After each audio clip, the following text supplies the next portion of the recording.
Hi, I'm Mark Ramsey. Welcome, Shane Snow. Shane is the co-founder of Contently, the publishing platform for brands, journalists, and storytellers. Shane is a journalist who has written for Fast Company, The New Yorker, Wired, and The Washington Post. Shane also is the author of a terrific new book I've had the chance to read called Smartcuts: How Hackers, Innovators, and Icons Accelerate Success. Shane, welcome, and thanks for writing this terrific book. Oh, thank you, Mark. I'm flattered that you enjoyed it. Well, now Smartcuts is not a term you picked out of the air. It's intended to be something different from the term shortcuts. Can you talk about that distinction and why it matters? Yes, absolutely. So, and Shortcuts was one of the titles that was sort of being kicked around by my publisher at one point. The thing that I wanted to write about was how superlative successes throughout history did it. And one of the things that I found very early on in my research is the kinds of people and businesses that manage to beat the norm do so almost by definition by breaking with convention and by breaking rules that aren't rules and finding alternate paths than the usual path. And so I like this idea of finding a different path to accelerate success, but no one ever changed the world by cutting corners. And so I felt like Shortcuts was kind of this amoral way to describe what these people were doing. What Smartcuts really is about is finding smarter paths that aren't necessarily shorter, but that accelerate what you're trying to accomplish. And so, and as you saw throughout the book, a lot of the case studies that I go through are of people that did these incredible things, but not by sort of, avoiding the switchbacks. In many cases, they went the long way, and that actually ended up being faster. Well, let's talk about that. Let's talk about some of the strategies involved in following a smart cut path. I mean, what are based on your inquiries and conversations with these people who've done it? What are some of the things that people do? So, I mean, at a fundamental level, what psychologists call lateral thinking is kind of the underlying thing. What they do is, when you're approached with a problem, rather than answering the question, you rethink the question. And when you are given a set of assumptions, you systematically go through those assumptions and say, well, what if these weren't true? And so what I do in the book is I kind of explore in each chapter one of the assumptions that we have about success sort of generally in society, common wisdom, or in some cases just what appears to be a pattern. And I try to either debunk it or hold it up through the use of case studies and stories. But at the end of the day, kind of the fundamental idea is this, what is everyone else doing? And then how can I sort of zag when they zig? And sometimes it works phenomenally well, and sometimes it actually doesn't. Well, let's talk about that, because in any industry, in any media industry, for example, people are always talking about business models, because business models are already always challenged in times of dramatic transition as a result of digital technology and so on. Whether you're newspapers, whether you're radio, whether you're television, business models are challenged. You have some data that you share in the book about the benefit of a pivot. Can you talk about that? Sure. So what you see in research from both a startup institute called Startup Compass and Harvard University is that there's a couple things. One is that companies that stay the course in the original thing that they set out to do are statistically less likely to become superlative successes or to even not fail at all than companies that take 1 to 2 side steps from their original intention or their original mission.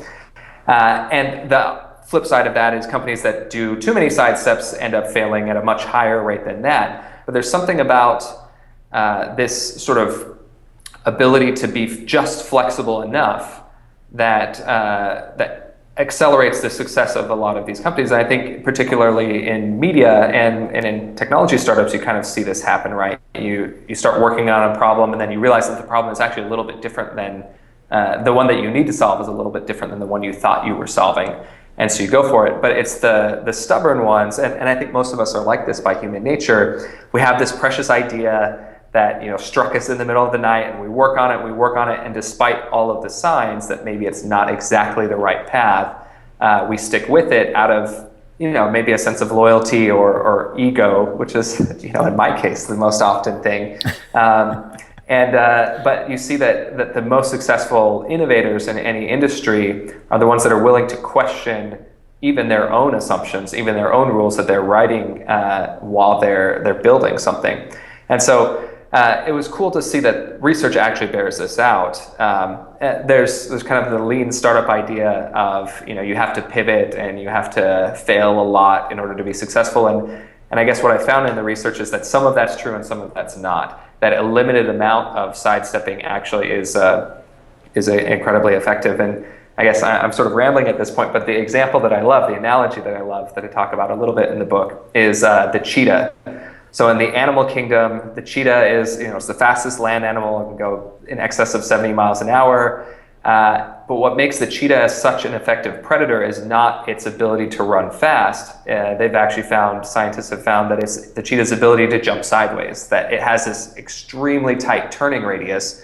And so when the gazelle jumps out of the way of the cheetah can jump and follow it. And that's what makes it a survivor and a predator, not just its ability to run fast. And so I think that that's the analogy for business people, that you can be, well established, have tons of resources and money and backers and all that, but if you're not able to jump sideways quickly, then you're at a disadvantage to others who might be slower than you.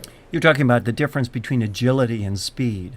Yes. And I think that's so important in media companies nowadays because, as you know, better than anybody, you're dealing with companies who have a legacy of up to 100 years of business model success under their belt. And all of a sudden, they're in the position of having to rethink all that. And in some cases, using the same philosophy that got them to where they are, trading, proverbial digital pennies for analog dollars.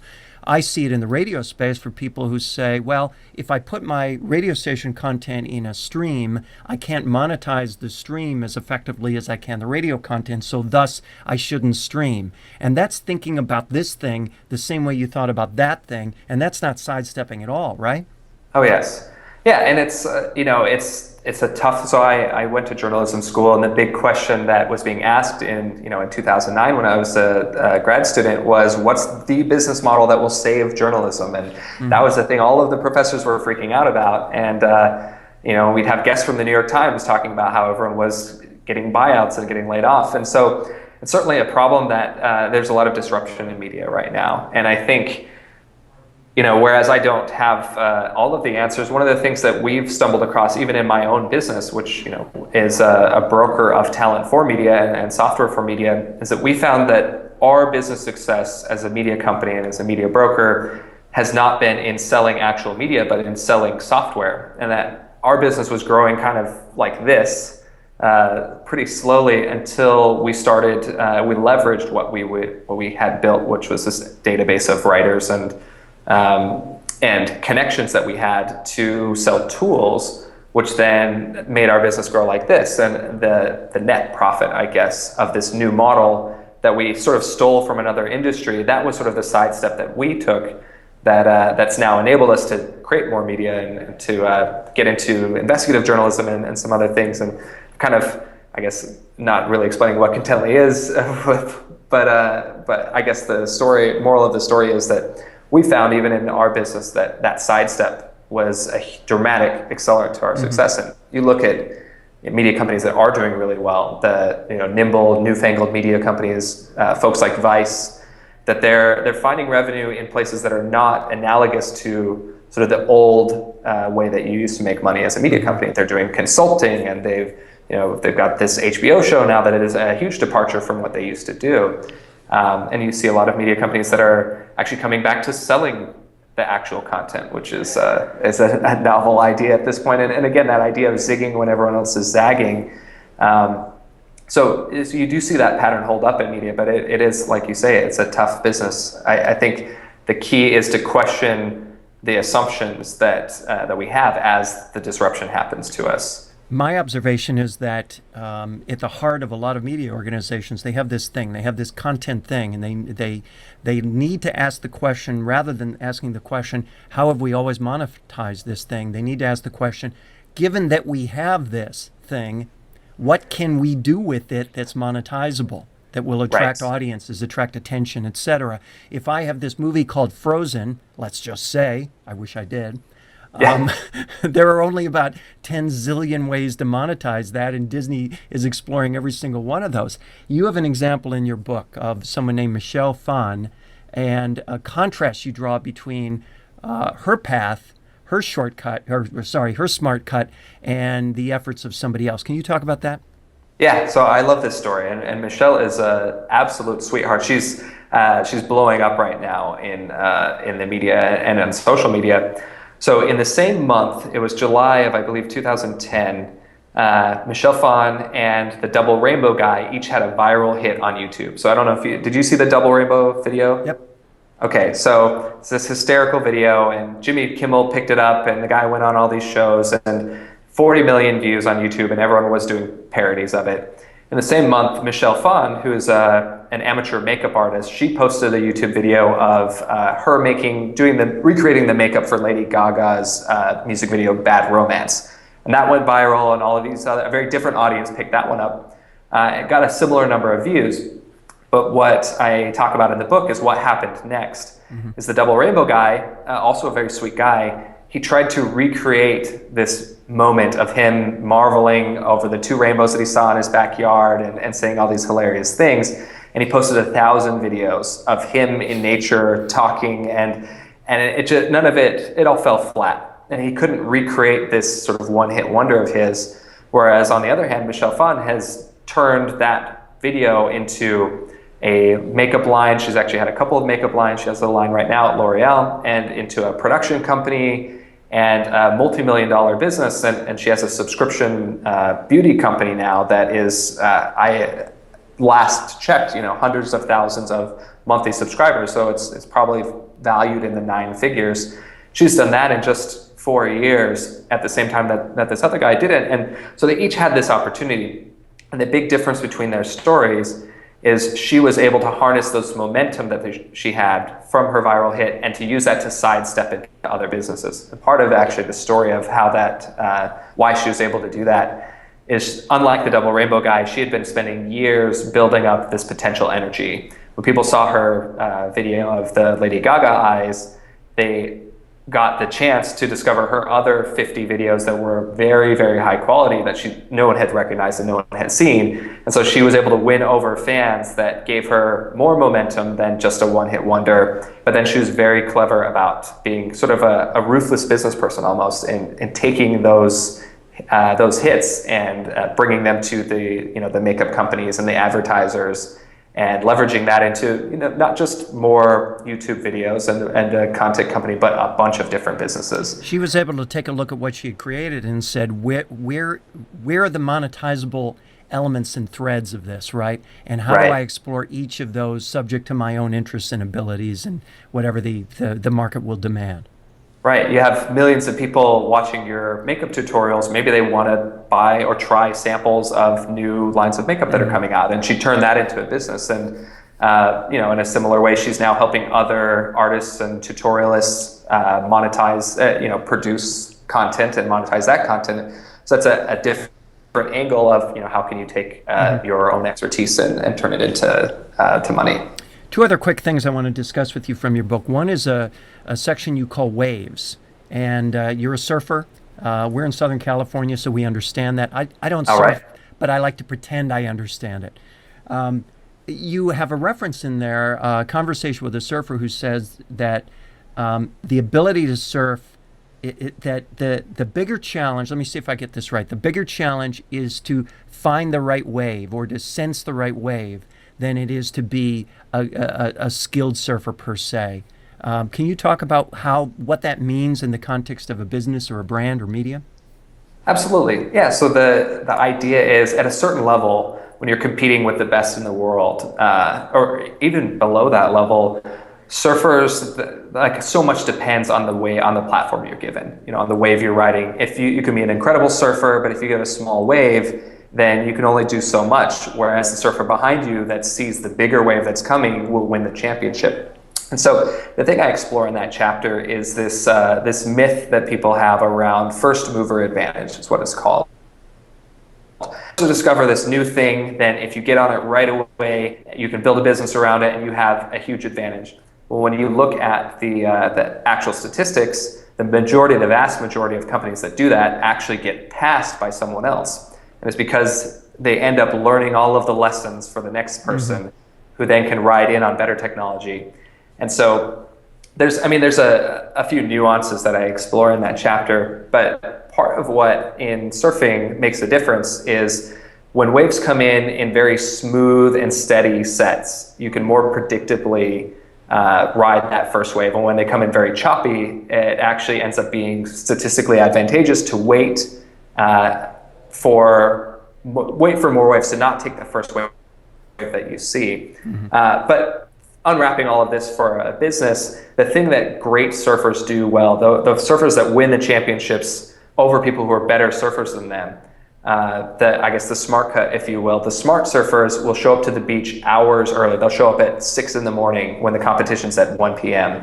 and they'll just watch the waves, and they'll try to absorb and feel how the day is sort of playing out, and they'll look at the patterns of how the waves come in, what directions they come in. And so smart business people, entrepreneurs, intrapreneurs, someone who's in an existing business will spend more time methodically and deliberately analyzing the market. And it's almost an obvious point, but it's something that we fail to do when we have already established our assumptions and our rules about how our market is. The students of a market, the ones that, even though they might be on top, spend lots of time studying what's the new conditions, are the ones that are more likely to ride through on new trends. The other example I use in that chapter is with electronic music, how Skrillex was able to spot sort of the rising tide of electronic music before everyone else did, and he was able to become the face of this movement because of that. And so the analogy applies in lots of different areas, but this idea of pattern recognition and not becoming complacent once you have become competent in a skill or you've built a decent business is what makes the difference between sort of the outsized successes and regular ones. And hard work is very much a component of it. You've alluded to that in a number of stories. In your book, you've got a story. I'm not going to ask you about it here because of time, but about Jimmy Fallon. And it talks about how even as a kid, Jimmy Fallon was just knee deep in everything with regard to Tonight Show and comedians and, a really weird kid, to be sure, but someone who was preparing for exactly the future that he has since enjoyed, which is really remarkable. I want to ask you about one last thing. Sure. In the last section of your book, a section called Soar, where you take all this and really go to town, you have your final section really is called 10x thinking. This is so important, I think, because so many of us are accustomed to 1x, maybe 2x thinking. Can you talk about what 10x thinking is and how it factors in? Yeah, so 10x thinking it's a term coined by this guy with this amazing name. His name is Astro Teller. And he works at Google, and he's in charge of doing the really crazy stuff.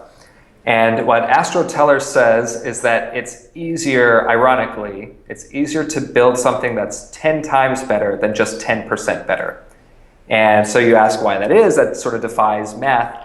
What you see in some of the most successful companies in the world, the biggest change makers in history, is they have this ability to think 10 times bigger than everyone else.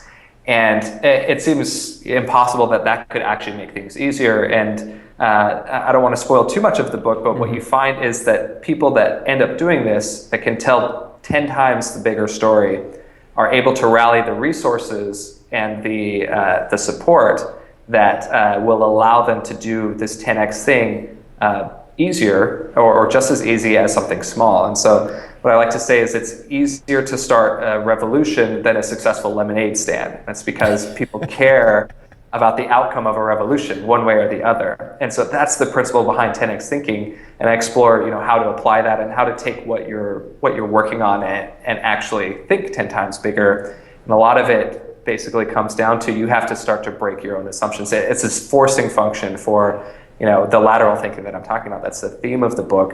If you want to force yourself to think differently and to find alternate paths, tell yourself that you can't do anything the same, that you have to do it 10 times as big, and that forces you to expand your mind and in many cases rally the support that makes it possible. And also, as you're alluding to in the 10x section, you're sidestepping the story about Elon Musk, which is one of the highlights of the book, so I understand why you want to skip that. But to have that kind of dream which can rally people around you because they care about it as much as you do. That can translate to pretty much any initiative anybody has at any point in their lives. Oh yeah. Oh yeah. And I mean, for decades, private space companies have been trying to go to space. You know, wealthy people have said, "Oh, I'm going to build a rocket company and do it better than NASA." And for decades, they've failed over and over again. And it took this guy named Elon Musk to say, "I don't want to just go to space. I want to die on Mars. I want to make it so that if we screw up the Earth, that humanity survives." And a lot of people think that he's, 99% of the world think he's crazy, but the 1% of the world who have billions of dollars to throw at this kind of dream they come out of the woodwork for that sort of thing. And also, he's recruited top engineers and has built this space company that now is sending rockets to space and having them land back on the landing pad feet down. Something that's, it's very Star Trek, and in a very short amount of time, less than a decade. And so that's the kind of thing that, yes, it takes smart people. Yes, it takes hard work. A lot of his rockets exploded, when they were trying to make them work. But there's something fascinating about when you're reaching higher than everyone else. You're not going for the low-hanging fruit. You're going for the fruit that no one dreams of going for. That ironically can make it possible to do much more than people expect of you. Contently is a terrific platform. Shane Snow is a terrific writer, and his new book, Smartcuts: How Hackers, Innovators, and Icons Accelerate Success, is a terrific read. Shane, thank you so much for your time today. Thank you so much. I'm honored.